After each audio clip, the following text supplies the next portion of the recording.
colocou, nós vamos fazer durante todo o mês de março uma série de lições, né, sobre o poder da oração. Então a Escola Bíblica Dominical ela vai ser durante todo o mês de março sobre este assunto, oração, né?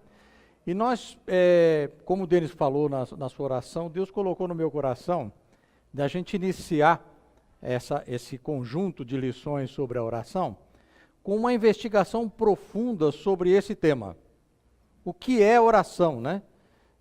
Antes da gente falar sobre, é preciso que a gente defina claramente, né, para que não tenhamos nenhuma dúvida, né, sobre o que é oração, né? Então eu coloquei aí o título da primeira lição de o que a Bíblia nos ensina sobre a oração. Porque nós só podemos saber profundamente sobre oração se nós fizermos uma investigação bíblica sobre a oração. O que a Bíblia nos diz, o que a palavra de Deus nos diz sobre a oração, né? Então, fazendo uma pequena introdução, com certeza aqui todos oram, né? Todos sempre ouvimos sobre o poder da oração, que nós devemos orar sem cessar, que a oração é uma das coisas mais importantes do cristão, e tudo isso é verdade, né?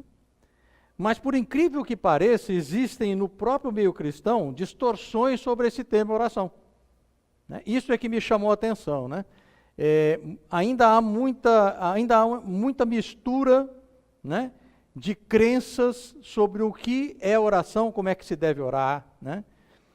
E a gente vai ver algumas dessas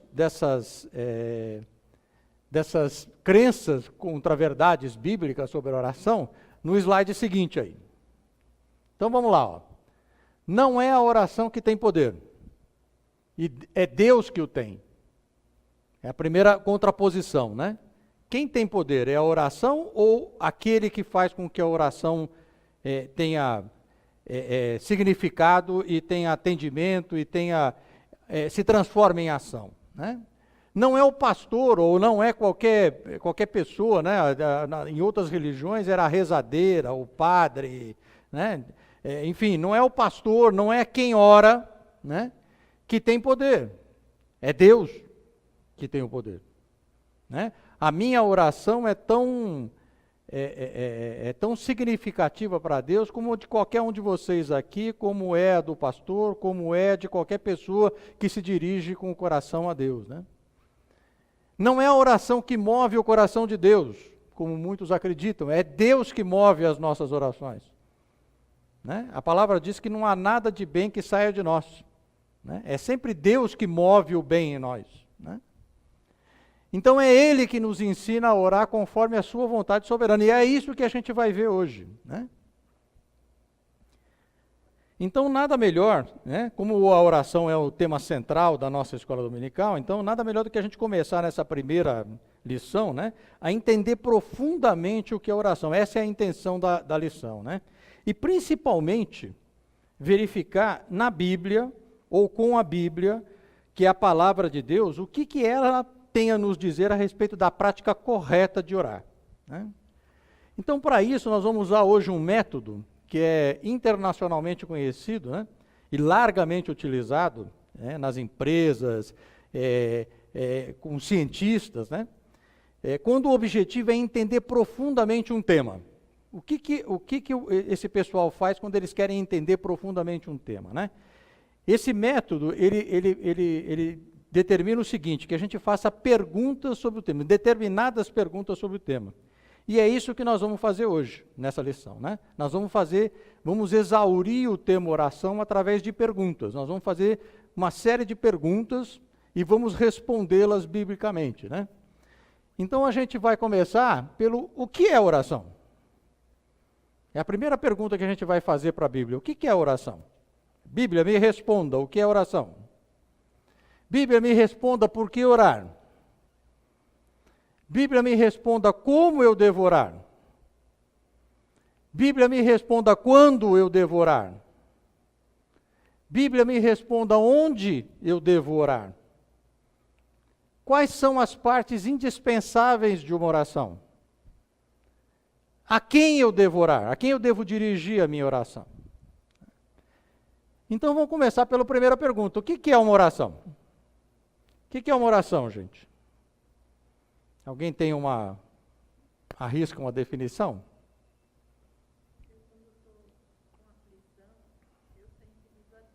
Hum.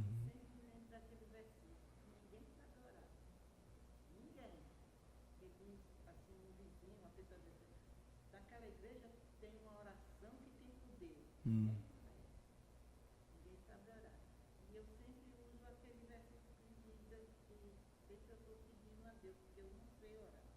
Perfeito.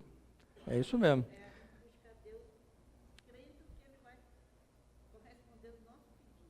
É isso mesmo. Então, indo na direção do que a irmã falou, e já passando diretamente para aquilo que a gente quer determinar sobre o que é oração, né? Oração é prestem atenção no que eu estou dizendo, a oração é o meio de comunicação entre nós e Deus, e não um meio de comunicação. Ele determinou desta forma, né? Então, oração é o meio de comunicação entre nós e Cristo, e nós e Deus, né? É o meio estabelecido através do qual a nossa alma pode se conectar a Ele, abrindo-se inteiramente, sem medo, sem limite, sem barreira, já que Ele já conhece o nosso coração, né? E a nossa mente também Ele conhece, né? Mesmo antes da gente falar. Onde que está isso? Está lá em Mateus 6, de 31 a 32. Eu vou usar várias citações bíblicas, e depois, se alguns irmãos quiserem que eu passe a relação de todos os versículos que eu usei, eu passo posteriormente para os irmãos me pedem, eu passo. Porque a gente não haveria tempo aqui de falar todos os versículos um a um. Então, a gente vai usar o espírito do versículo, e depois, se os irmãos quiserem, eu passo o versículo, todos eles, são muitos. Né? Eu pesquisei profundamente, são mais de 50 versículos que a gente utilizou para fazer essa lição. Mas eu passo um a um para que os irmãos possam, durante a semana, fazer a mesma imersão bíblica que eu fiz. Tá certo? Então, como a própria palavra diz, e a irmã acabou de dizer, nós não sabemos orar como convém, né? Mas o Espírito Santo, ele intercede por nós, né? Ele tem um papel preponderante na oração. É ele que transforma as nossas palavras, né, em frases espirituais, né, adequadas, inteligíveis a Deus, né? Portanto, eu não preciso ficar preocupado como é que eu vou orar, né? Basta eu abrir o meu coração, basta eu orar e pronto. É aquilo que me vai na alma, é aquilo que me vai no coração. Porque eu tenho um intercessor, eu tenho alguém que faz pega aquilo tudo que eventualmente eu não saiba dizer e leva corretamente com as palavras espirituais a Deus, né? Então, ele intercede por nós, né? Está lá em Romanos 8, 26, 27. Oração, então, até agora a gente estava definindo o que é oração, vamos definir o que não é, né? Então, oração não é sinônimo de súplica. Quando você abre o dicionário, e eu fiz isso, 2 ou 3 dicionários que eu consultei, todos eles dizem que o sinônimo de oração é súplica, né? Mas oração não é súplica, né? Por quê? Porque eu posso fazer uma oração perfeitamente sem pedir nada, sem suplicar nada para Deus. Eu só vou louvar, só vou agradecer, eu só vou dizer a Ele o que me vai na alma, sem necessariamente pedir ou suplicar alguma coisa, né? Assim como orar também não é saber falar, né? É simplesmente abrir o nosso coração, abrir a nossa mente, né? Da forma como a nossa mente e o nosso coração se encontram naquele momento, né? Eu estou lá angustiado, vou tirar a angústia do meu coração primeiro para depois eu vou orar. Não, não é assim. Eu estou alegre e feliz, não, eu vou refrear minha alegria e depois eu vou orar. Não, não é isso que Deus quer. Oração não é isso, oração é o que vai na alma, o que vai no coração naquele momento, né? Sem escolher palavras, sem escolher sentimento, é falar com Deus de modo, eu acho que essa frase diz tudo, a esgotar o que vai na nossa alma. Orar é isso, é falar com Deus de modo a esgotar tudo aquilo que eu estou sentindo, tudo aquilo que eu estou pensando, tudo aquilo que me vai na alma, no coração, na mente, naquele momento, né? Mas a oração também não é apenas nos dirigirmos ao Pai, né? É ao mesmo tempo, e ainda com o coração, com a mente abertos, né, quando eu estou falando com Ele, né, é receber do Pai também, né?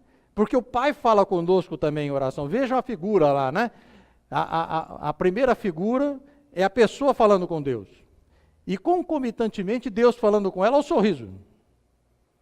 Né? Porque Deus traz, né, refrigério para a nossa alma na oração. Né? Deus traz força, confiança, amor, traz o fluxo, né, da sua espiritualidade no momento que a gente está orando. Ele pode até não estar atendendo nada do que a gente está pedindo ali, naquele momento. Mas a paz virá, a confiança virá, né? A vontade de lutar, de continuar, virá na oração, porque Deus também fala conosco. Então é importante que a gente fixe, né, que a oração é um meio de comunicação, como eu pus lá no telefoninho, né, é um meio de comunicação de duas mãos. Né? É eu falando com Deus e Deus concomitantemente falando comigo. Né? Tá, isso está em Jeremias 33:3 e Mateus 7, de 7 a 8. Né? Então, a oração nada mais é do que um diálogo franco, né, entre uma criança, né? Deus não diz, o pastor, se não me engano, falou sobre isso. Né? Deus quer que a gente haja como uma criança. Né? Então, a oração nada mais é do que um diálogo franco entre uma criança que ama, que respeita, que confia, que descansa totalmente no seu pai, e um pai amoroso, vigilante, cuidador e orientador, como esse aqui, ó. Olha que figura bacana. Ó. Um filho, né, uma criança, conversando com seu pai, né, o pai meio que sorrindo, falando alguma coisa para ele. Quer dizer, existe intimidade ali. Né? Existe confiança, né, por parte do filho, existe respeito, mas existe amor. Né? Assim como existe cuidado, vigilância. Né? Mas também, esse pai também pode ser disciplinador. Né? Em que circunstâncias? Né? Quando um filho esquece as suas determinações ou quer coisas que não lhe serão proveitosas no presente ou no futuro. Né? Então Deus faz o papel lá do oleiro. Né? Ele vai moldar o filho. Né? Às vezes o pastor acabou de dizer que nem sempre Deus atende às nossas orações porque o propósito dele é outro. Né? Então muitas vezes o pai tem... Eu gosto muito, né, no quesito oração, assim como em qualquer outro quesito de relação entre nós e Deus, da figura do pai e do filho. Principalmente do filho mais novo, do filho mais tenro. Né? Porque o filho mais tenro é mais moldável. Né? Do adolescente para frente aqui, todos nós, ou a maior parte de nós aqui somos pais, a gente sabe como é que é o negócio, né?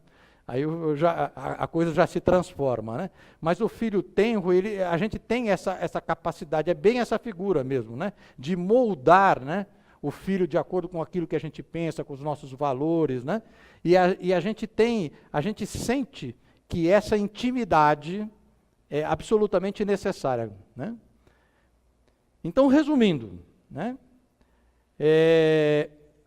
a oração é uma ponte, né, que Deus instituiu para que nós tenhamos contato íntimo com Ele e Ele conosco. Né? É uma ponte que vai em direção a Ele e dele em direção a nós. Né? E também é um termômetro. Né? Por que a oração é um termômetro? Alguém seria capaz de arriscar?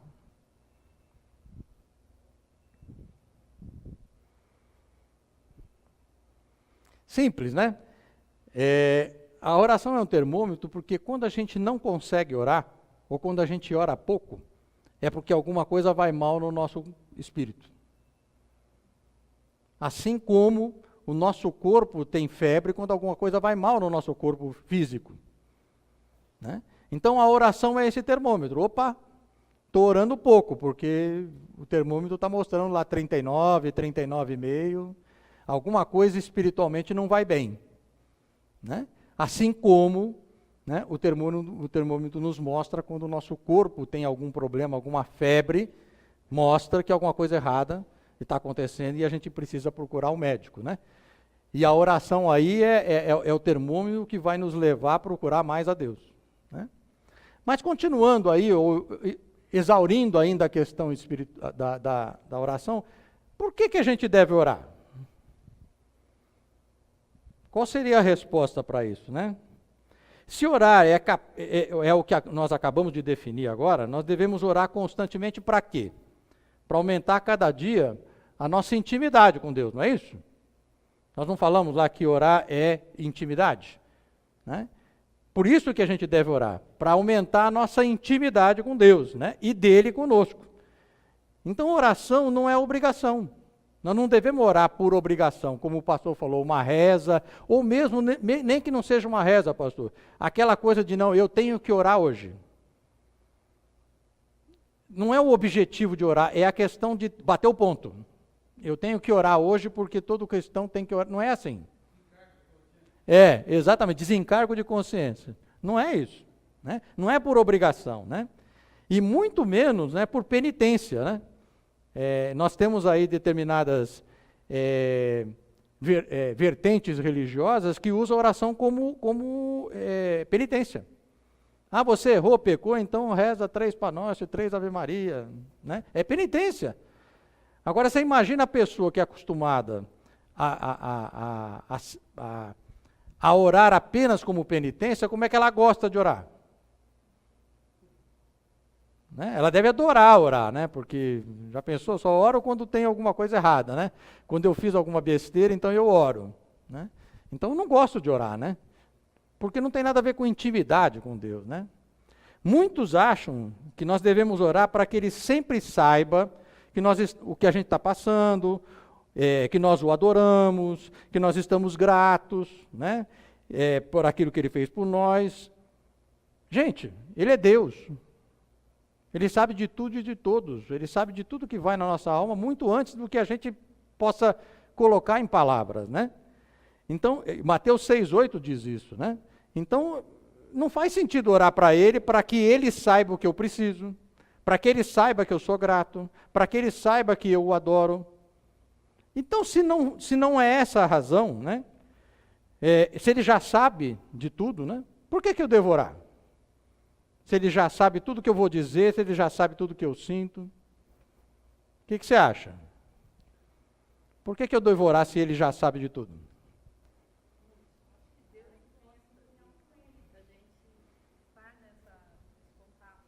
Uhum.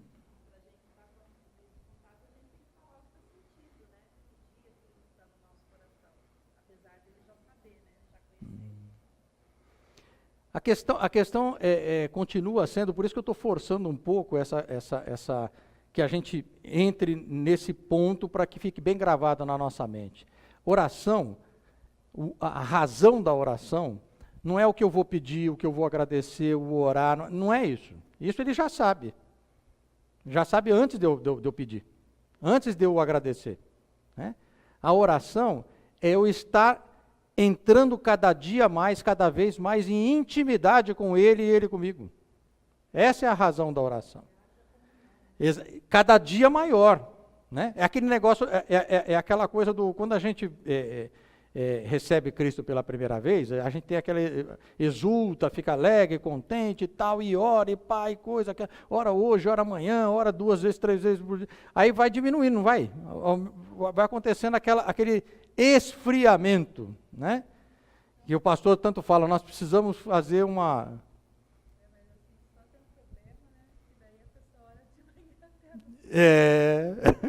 mas o pastor várias vezes tem dito que a gente precisa, o termo que o senhor usa é de, precisamos,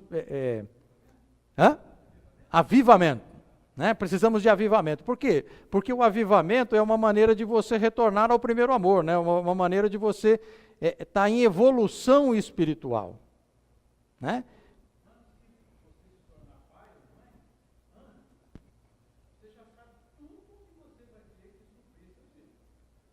Perfeito, claro. Mas quando nasce a criança, ela cresce pedindo, ela fica jovem pedindo, ela casa pedindo. E pede até o fim. É verdade. Então, a questão aí da oração não é a obrigação de fazer, não é a penitência, não é o que eu vou pedir ou deixar de pedir, o que eu vou agradecer, é a questão de estar em intimidade com o Pai durante todo o dia, né?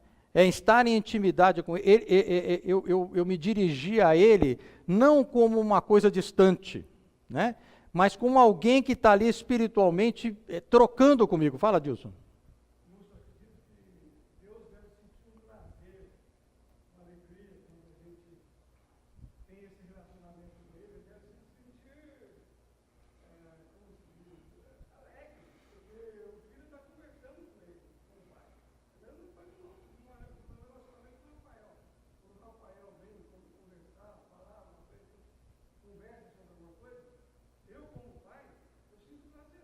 É.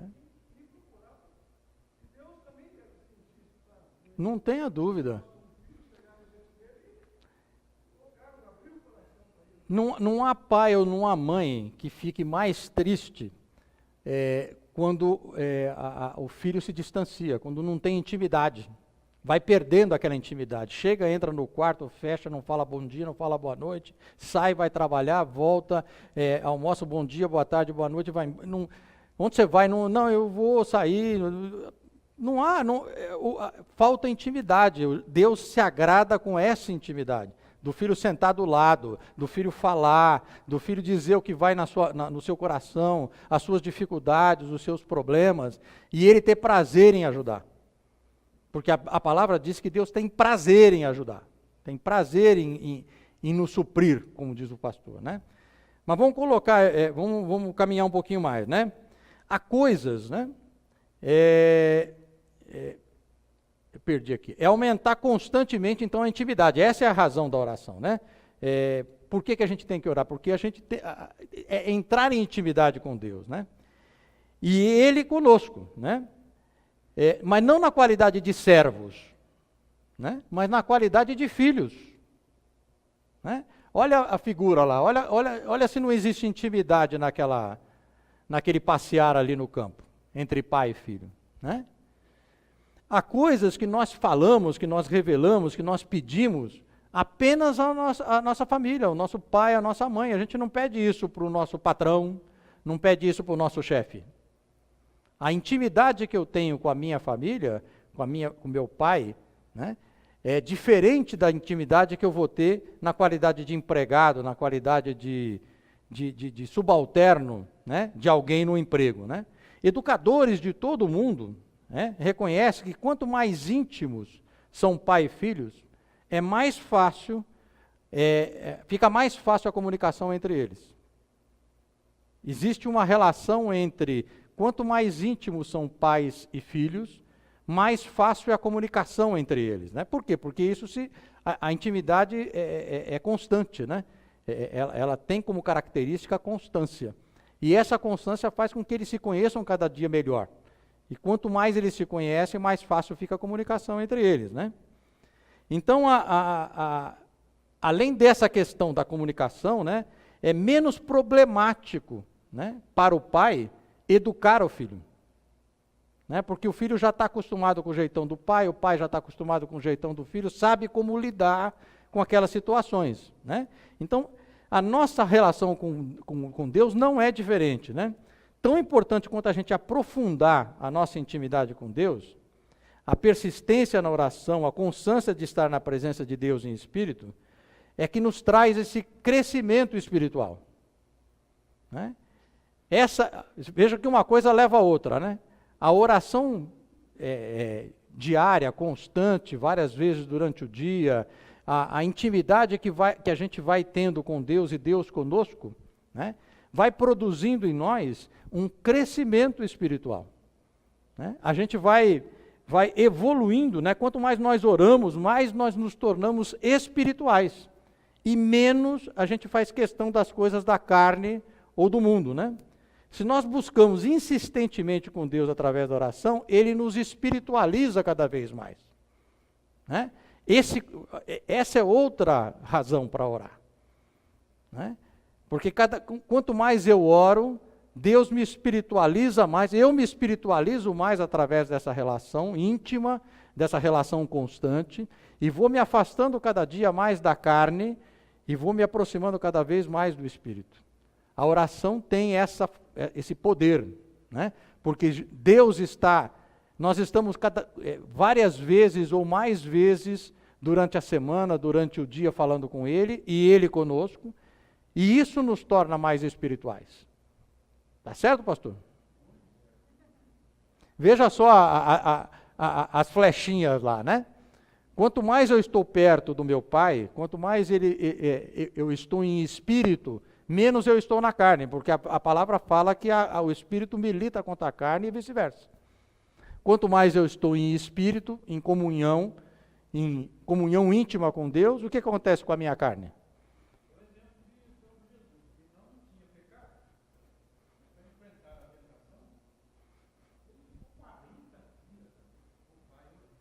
Nós, nós vamos ver isso aqui também. É exatamente isso. É exatamente essa questão, né? Então, quanto mais nós oramos, mais nós nos tornamos espirituais e menos nós vamos fazer as coisas da carne. Se nós buscamos insistentemente a intimidade com Deus através da oração, Ele nos espiritualiza, como eu disse. E por fim, nós devemos orar para nos proteger a nossa carne das armadilhas do inimigo. Olha o coitado do passarinho ali, ó. O inimigo, o crente que não ora, constantemente ele estará à mercê do pecado. Nos diz isso Mateus 13, de 19 a 21. Então, o crente que está distante da intimidade, né, como a gente viu lá naquelas flechinhas da carne e do espírito, né, ele está cada dia mais na carne. E se ele está cada dia mais na carne, ele está mais propenso a pecar. Né? Então, é importante que a gente tenha visão dessa importância da oração, né? Por outro lado, se o buscamos pouco através da oração, ele permanece também afastado, né? E o mundo e as coisas do mundo nos seduzem e nos afastam. Não tem aquela passagem lá da parábola do semeador, que ele joga as sementes, né? Uma cai no espinho, outra cai na beira do caminho, né? E a gente vê lá perfeitamente, né? Como é que o espírito longe da intimidade com Deus reage. Né? Logo as coisas do mundo já seduzem, já afastam e já dá um jeito de ficar longe de Deus. Né? Se quisermos então resumir a resposta à pergunta, por que orar? Nós poderíamos afirmar o seguinte: primeiro, a gente deve orar para aumentar a nossa intimidade com Deus e dele conosco. Segundo, a gente deve orar para crescer espiritualmente de modo consistente. Presta atenção na palavra consistente.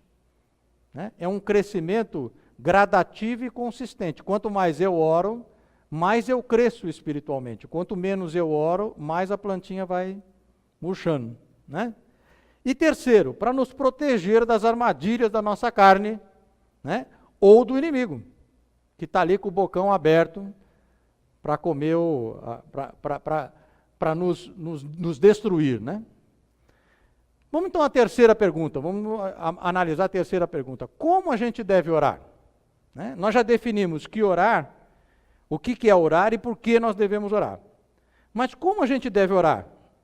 De modo eficaz e eficiente, de modo que Deus se agrade das nossas orações. Como é que será isso? Alguém arrisca? Como é que a gente deve orar? A primeira coisa, né, talvez a gente possa dar como resposta a essa pergunta, é por tudo que nós vimos aqui, orar não pode ser, como o pastor falou na sua devocional, não pode ser meras palavras. Né? Repetir frases prontas, né, lidas, decoradas. Né? Se o objetivo da oração é buscar intimidade, nós temos que orar sentindo o que a gente fala. Portanto, mais com o coração do que com a boca. Então, oração não é pronunciar palavras. Eu posso fazer oração mudo. Eu posso fazer oração sem pronunciar uma única palavra. Não é o que eu digo que importa, né, para Deus, né? O que importa para Deus é isso aqui, ó. É que eu deixe falar o coração, a minha mente, a minha alma, o meu espírito, né? Não importa para ele de que modo eu vou falar, como a irmã falou, porque isso o Espírito Santo vai levar de outra maneira para ele. Né? Mas importa abrir o meu coração, abrir a minha mente, né? Abrir a minha alma. Né? Com respeito, né? Mas sem medo, sem pudores, sem freios, e como já dissemos, como uma criança. Né? Uma criança que fala com o seu pai. É assim que a gente tem que orar, né? Todo pai conhece o seu filho, sabe como ele é, sabe como ele sente, sabe como ele reage. E, portanto, ele sabe, quase sempre ele já sabe o que o filho vai pedir ou falar para ele antes de dizer. Não é assim, pastor? E o neto também, né? Então, o nosso Pai Celeste, ele vai saber muito além, né, de nós pais terrenos, né? Ele vê o nosso coração. 1 Samuel 16, 7, né? Deus fala, não veja a aparência, né? Veja o coração, né? Jeremias 29, 13, né? Também fala a respeito do assunto. Mateus 15, 8 fala a respeito do assunto, né?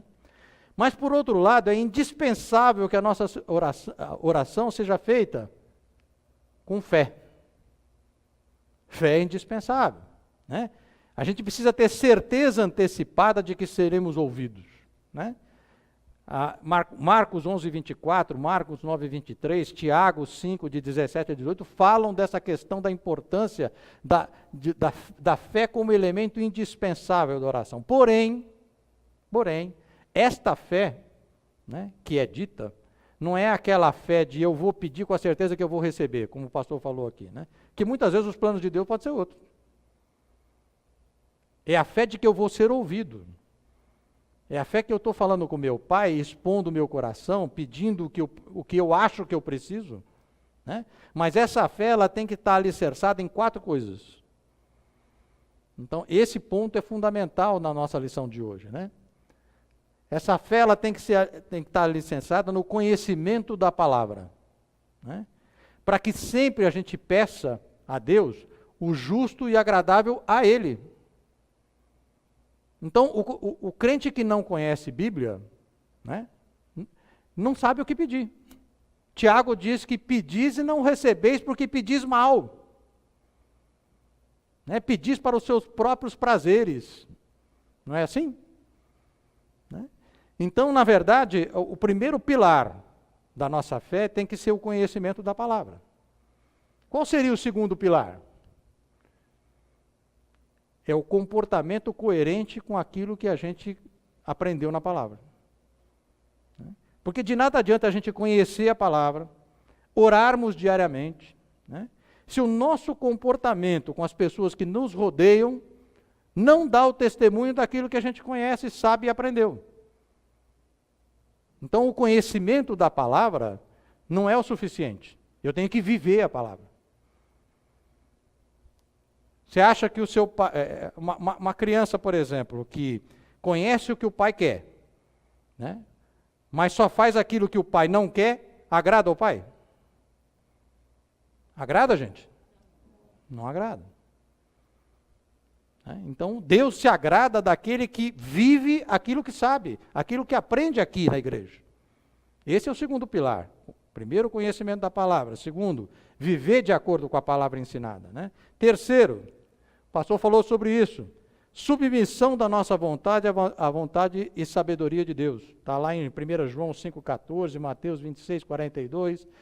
Sem que a minha fé seja, Deus, eu preciso disso, daquilo, mas seja feita a sua vontade, eu não estou submetendo nada, eu estou praticamente impondo a Deus. Eu quero que seja feito assim, desse jeito. Então a submissão, ela é o terceiro pilar da fé. Eu tenho fé,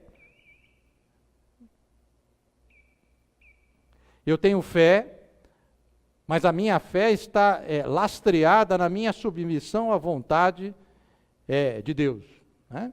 E o quarto pilar, né, é a perseverança na oração, né?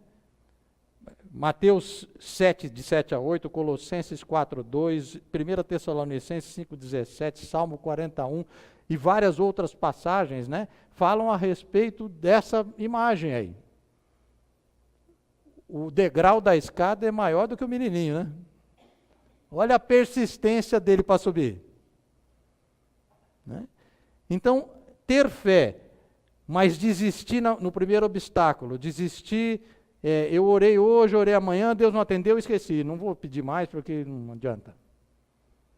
Não é assim, né? Então a fé é importante na oração, mas ela tem que estar lastreada no conhecimento da palavra, tem que estar lastreada no viver a palavra de acordo com o que se conhece, na submissão da nossa vontade à vontade de Deus e na persistência da oração, né?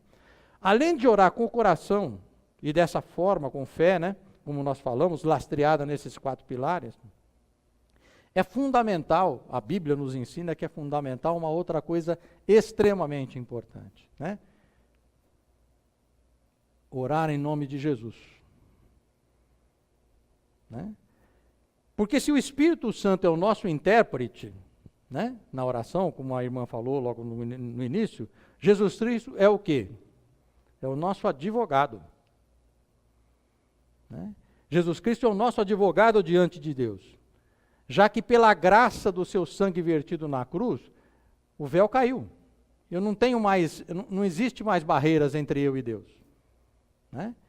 Jesus Cristo, ele está sempre dizendo para Deus, eu gosto muito de uma figura que tem a cruz de um lado, a gente do outro e Deus aqui. Né?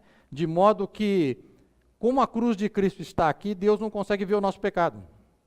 Porque Cristo está intermediando, Cristo está no meio entre Deus, né, e a sua justiça, Deus e a sua soberania, né, Deus e a sua ira, e eu aqui, pobre pecador, do outro lado. Né? Então, Jesus verteu o seu sangue exatamente para que Deus não enxergasse o nosso pecado, eu pudesse ir direto com Ele e colocar todas as minhas ansiedades sobre Ele. Né? Um outro ponto fundamental também é a concentração. Né? Veja que imagem forte, né? Ayrton Senna orando, né, no carro, prestes a iniciar uma corrida, né, no meio de um autódromo lotado. Né, e ele consegue fechar os olhos, erguer as mãos, né, e orar, independente de tudo aquilo que o rodeava. Né? Então, outro ponto importante é a concentração, porque não importa, né, quanto seja atribulado o nosso dia, na necessidade de entrar em intimidade com Deus por qualquer razão, seja por adoração, seja por súplica, seja por gratidão, nós não devemos dividir isso com outras atividades. Não há como servir a dois senhores, diz a palavra. Né? Então nós devemos, como é que a gente tem que agir então? Nós devemos parar, mesmo que momentaneamente. Né? Eu vou fazer uma oração rápida. Eu recebi um WhatsApp aqui pedindo para orar por uma pessoa que está passando mal no hospital. Né? Eu vou parar rapidamente, vou orar, vou me concentrar nisso, né? E aí eu volto às minhas atividades normais. Né? A concentração é fundamental, porque como é que eu entro em intimidade fazendo 3 coisas ao mesmo tempo, 4 coisas ao mesmo tempo? Né? Ah, não, mas eu não tenho tempo, eu estou trabalhando. Né? Tá bom, para um pouquinho, se for possível, naquele momento, ou 5 minutos depois, ou 10 minutos depois, ora concentradamente, volta. 5 minutos, 2 minutos, 3, mas a concentração, quando eu estou diante de Deus Pai, é fundamental. Eu tenho que estar concentrado naquilo que eu estou falando, porque eu estou falando com Deus, não é com qualquer outra pessoa. E eu estou pedindo a Ele alguma coisa, ou agradecendo, né? Eu recebi um WhatsApp dizendo que, olha, aconteceu um milagre aqui. Né?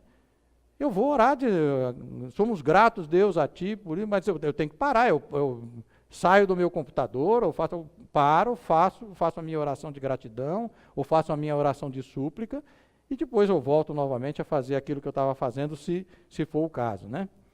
Devemos então parar, mesmo que momentaneamente, para poder nos concentrar na oração, porque a concentração é importante. Né? Ele fez aí uma oração, muito provavelmente rápida, né? Antes de começar a corrida, mas Deus escutou? Será que Deus escutou essa oração? Não, mas foi rápida, ele estava no carro, eu não podia fazer isso antes. Não importa. Deus vê o coração. Né? Então, em uma frase, como é que a gente deve fazer para orar? Né? Eu devo orar com o coração e não com a boca. Né? Eu devo estar concentrado exclusivamente naquilo que eu estou fazendo, na intimidade que eu estou tendo com Deus naquele momento. Eu tenho que estar com fé, com fé alicerçada no conhecimento da palavra, no comportamento coerente com esse conhecimento, com perseverança e com submissão à vontade de Deus. É assim que eu devo orar. É o que a Bíblia nos diz, não é eu que estou dizendo. Eu fiz toda uma pesquisa lastreada no que a Bíblia diz para poder afirmar aqui as coisas que a gente está colocando na lição. Outra pergunta, Quando é que eu devo orar? Quando é que eu devo orar, gente? De manhã, de tarde, de noite, faça chuva, faça sol, né? Está lá em Cristo orava. Marcos 1,35, Mateus 14,23, Lucas 6,12, várias outras passagens, diz que Jesus saía para orar de manhã, que Jesus se afastava para orar à tarde, que Jesus passava a noite orando, né? Não havia momento, não havia situação. Ele se concentrava. As passagens todas dizem que Jesus se afastava.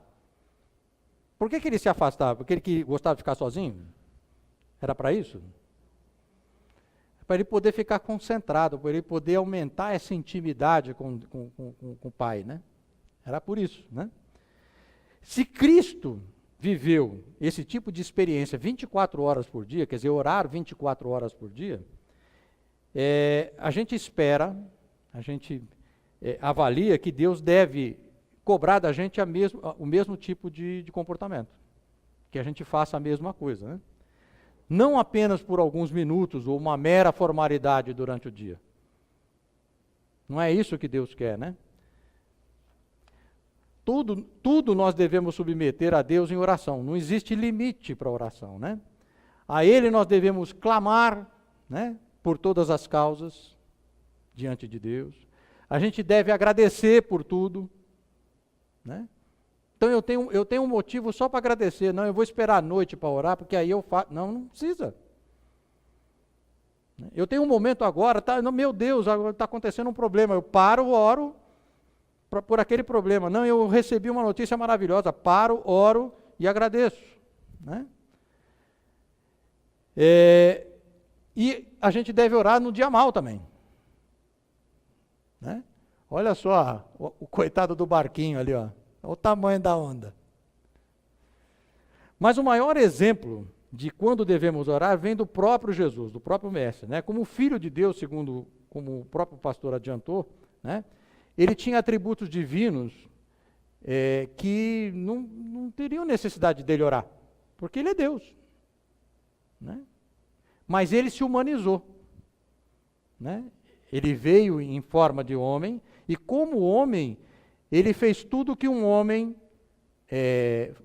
pode fazer, e ele teve sobre si tudo aquilo que um homem sofre, né? Inclusive tentação, como o pastor falou, né? Mas esta questão da oração, Jesus orava muito, né? Foi um instrumento pelo qual ele, Jesus, homem, pôde suportar as afrontas que ele recebeu, né? Pôde não dar lugar ao pecado, pôde tomar sobre si o peso da cruz e principalmente vencer o maligno. Jesus orava muito, né? Jesus enfrentou o maligno ali após 40 dias e 40 noites, né? E ele sempre dizia, está escrito, mas antes de ter esse enfrentamento com o maligno, o que Jesus fez?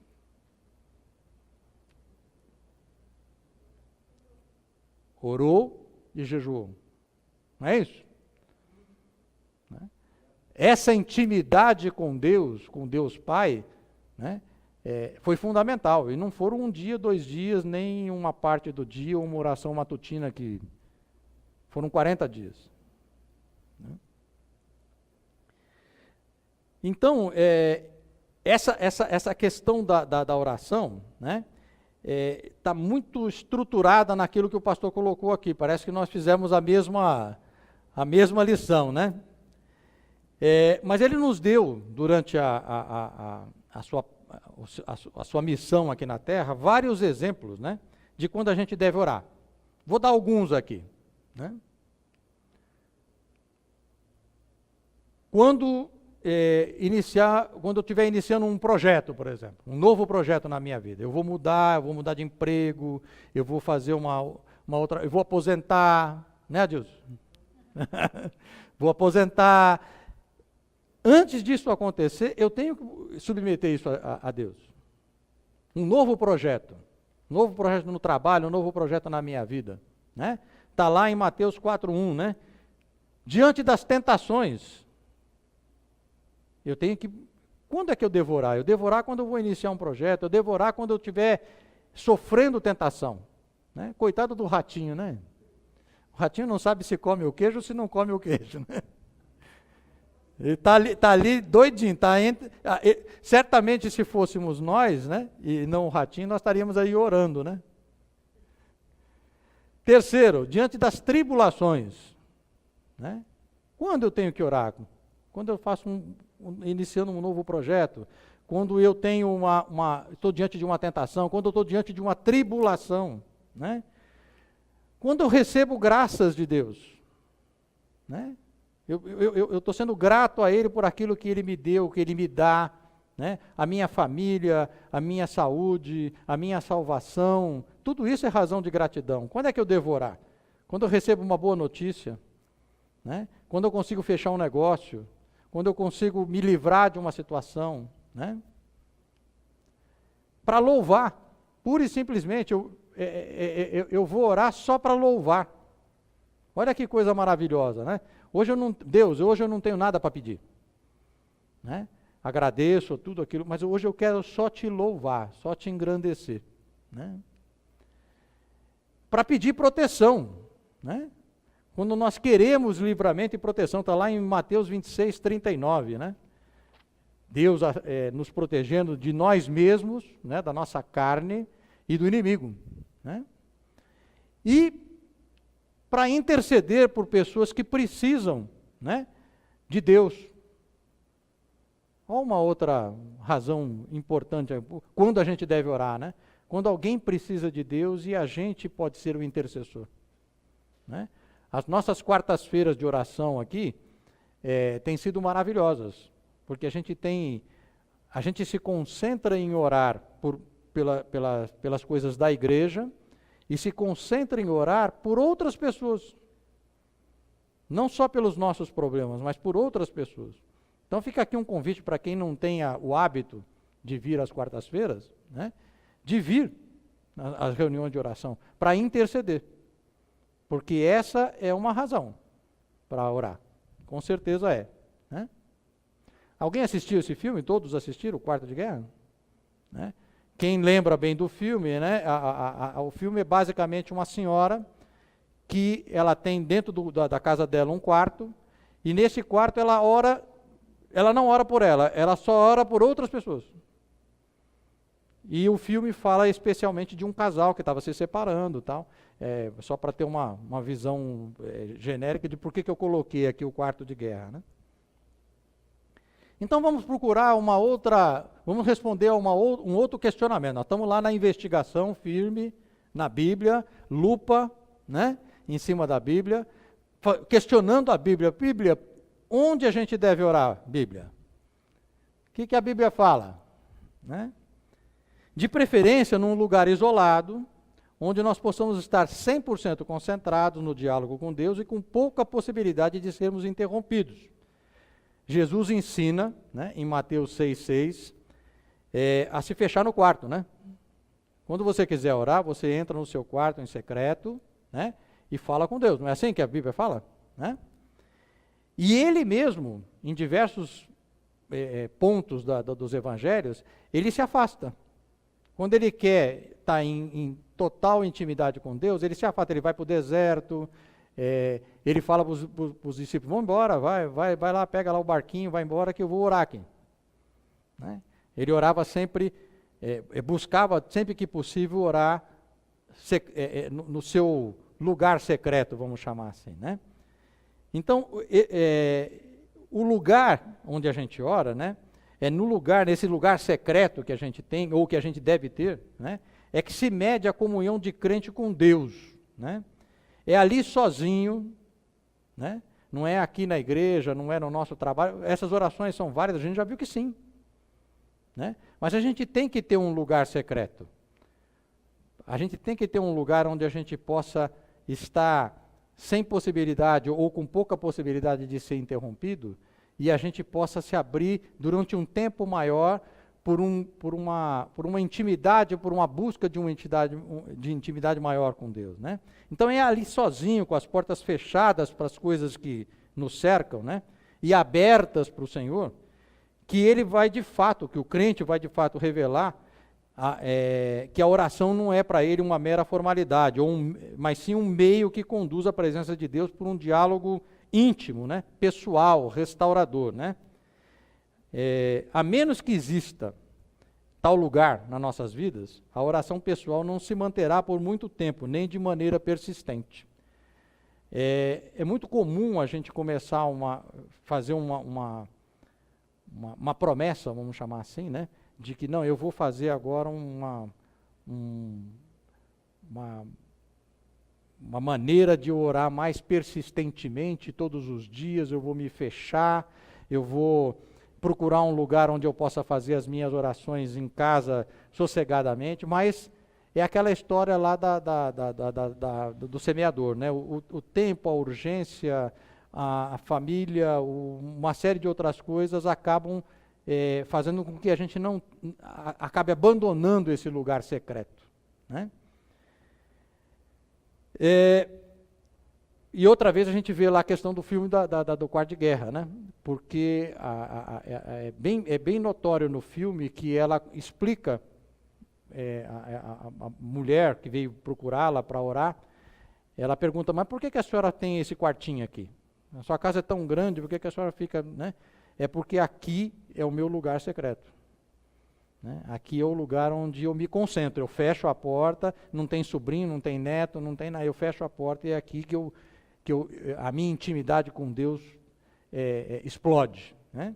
Importante ressaltar, porém, que o lugar em que nós oramos, né, não aumenta o poder da nossa oração. Então não confunda uma coisa com a outra. Uma coisa é eu buscar um lugar de intimidade, um lugar secreto, que pode ser qualquer coisa, pode ser um quarto, pode ser qualquer lugar, né? Para que eu possa não ser interrompido e ter um tempo maior de intimidade com este lugar aqui é poderoso. O lugar vai continuar sendo o mesmo, vai ser o quartinho lá, não está nele o poder, né? O poder está em Deus, né? Então é importante ressaltar que o lugar onde a gente ora não aumenta, né? Há vertentes do cristianismo, aí para dar um exemplo de por que não aumenta, né? Há vertentes do cristianismo que dizem, né, que orar no monte, Deus vai atender as nossas orações. Não tem? Vocês já não ouviram falar nisso, de orar no monte? Não é o monte, né? Ou qualquer outro lugar que vai propiciar um poder maior à nossa oração, né?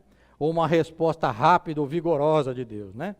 O que certamente, né, vai causar esse atendimento vigoroso de Deus é o grau de intimidade que a gente tem com Ele, né? É o poder e a vontade de Deus. Olha o grau de intimidade desse pai com esse filho.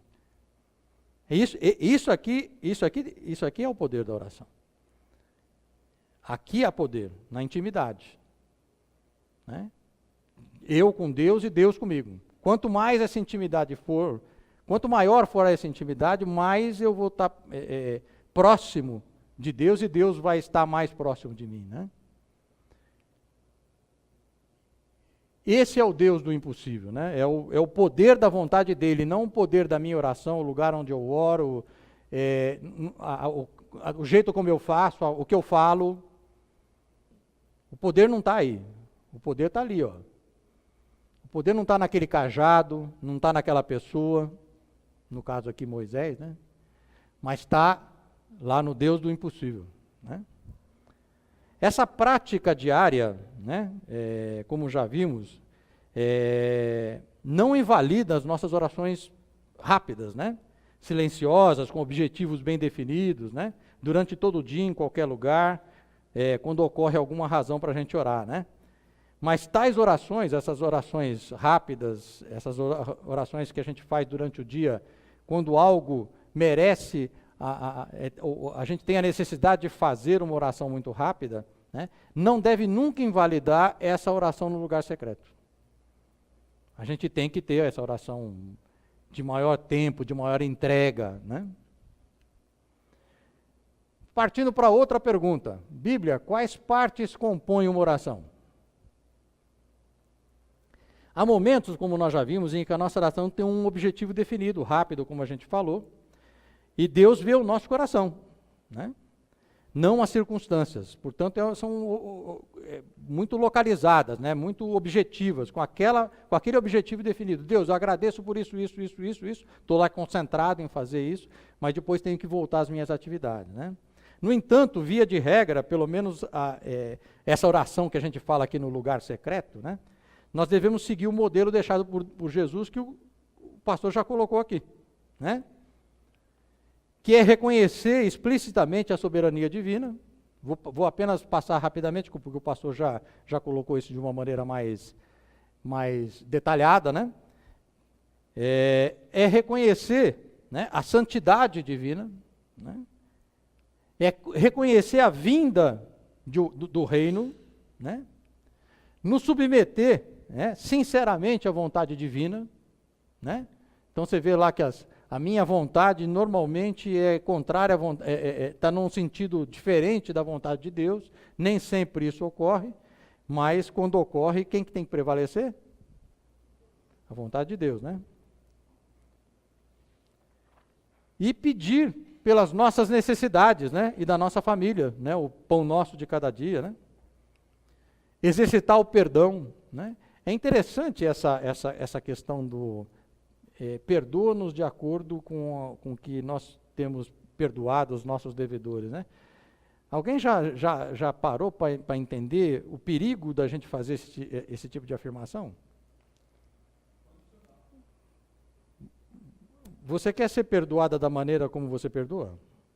Você quer que Deus perdoe você do jeito que você perdoa as pessoas? Interessante, né? Interessante isso aí. Clamar por proteção diante da tentação, né? E não nos deixes cair em tentação, mas livra-nos do mal, né? E reconhecer que Deus está acima de tudo, de todos, né? E no controle de tudo, né? Então, sempre é importante, né? Salientar que, como o pastor salientou, que a gente não deve rezar, né? Ou não deve praticar o Pai Nosso como uma coisa decorada, né? Porque aí a gente não tem intimidade.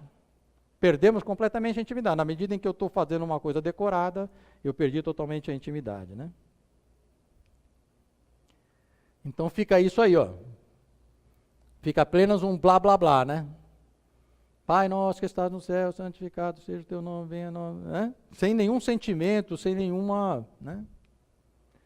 Na verdade, a oração do Pai Nosso, Jesus estava ensinando os seus apóstolos como eles deviam orar, quer dizer, que coisas são importantes, que componentes são importantes numa oração, né?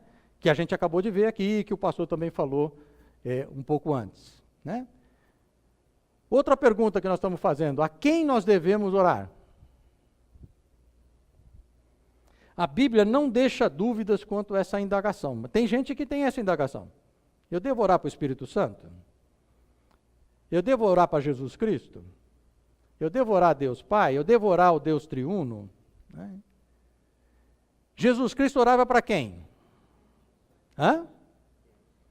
Ao Pai, não era isso? Não há uma única passagem em que ele se dirija a qualquer outro a não ser ao Pai, né?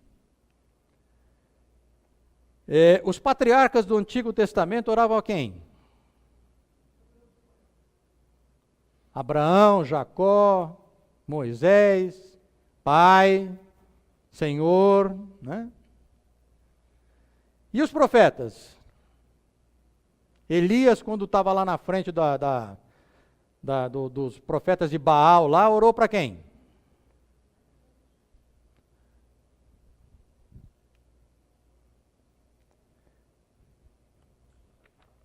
Os apóstolos oravam para quem? Quando Paulo pediu para Deus, já estou falando para quem que ele orou, né? Mas quando Paulo pediu para tirar o espinho, ele pediu para quem? Pai, tira esse espinho de mim, né? Não era isso? Além dessas diversas e contundentes comprovações bíblicas, né, acerca de quem a gente deve se dirigir, né, ou seja, ao Deus Todo-Poderoso, nós temos convicção, nós cristãos, nós evangélicos, temos a convicção da unidade da Trindade. Nós sabemos que Deus não é triuno, né? E nós já vimos nessa lição o papel do Espírito Santo, né? Como aquele que interpreta as nossas orações, aquele que coloca no ouvido de Deus tudo aquilo que às vezes a gente não sabe verbalizar, né? Assim como também a gente já sabe que Jesus Cristo é o nosso Salvador, né? E é o nosso advogado perante a Deus, né? Então, partindo para a nossa conclusão, a gente viu aí hoje, na nossa lição, o que é uma oração, por que a gente deve orar, como é que a gente deve orar, quando a gente deve orar, onde nós devemos orar, quais são as partes indispensáveis de uma oração e a quem a gente deve dirigir as nossas orações. Ou seja, nós fizemos um mergulho, né, no tema oração. E vamos continuar esse mergulho no mês de março, né? A intenção dessa primeira lição foi fazer um mergulho profundo no tema, né, para que a gente tivesse muita clareza nas lições seguintes sobre o que é orar, como orar, onde orar, de que maneira orar, tá certo? Os nossos colegas professores daqui por diante, nos domingos seguintes, vão abordar agora os efeitos da prática da oração, tal qual nós definimos hoje aqui, né, nas nossas vidas, né? Uma pequena oração muda uma grande situação, né? Nós vamos ver durante o mês de março toda essa intensidade dos efeitos da oração, quando há intimidade com Deus, quando Ele tem intimidade conosco, quando a gente o busca de todo o coração e não apenas com vãs palavras, né? Então, fica aqui o nosso convite para que vocês não percam as próximas lições, né? Que certamente serão magníficas nesse sentido dos efeitos da oração. Que vocês convidem alguém da igreja que não tem costume de vir na EBD, né? Na nossa escola dominical. Fica aqui um convite sincero, para que vocês busquem convidar para o próximo domingo alguém que não tem esse costume, alguém que é daqui da nossa igreja, mas não tem o costume de vir na escola dominical. Para que esteja junto, lado a lado com você, no mesmo banco, ouvindo a respeito dos efeitos da oração na nossa vida, né? E que você também convide alguém da sua família, ou até mesmo um vizinho, um amigo, né? Para que venha com você também, né? Porque esse tema, como o pastor disse, é tão importante, é tão fundamental para as nossas vidas, né? Intimidade com Deus é um negócio muito sério, né? E algo que não se pode deixar para lá, né? Então fica aqui o meu convite, e eu vou pedir para o pastor fazer uma oração de encerramento aí da nossa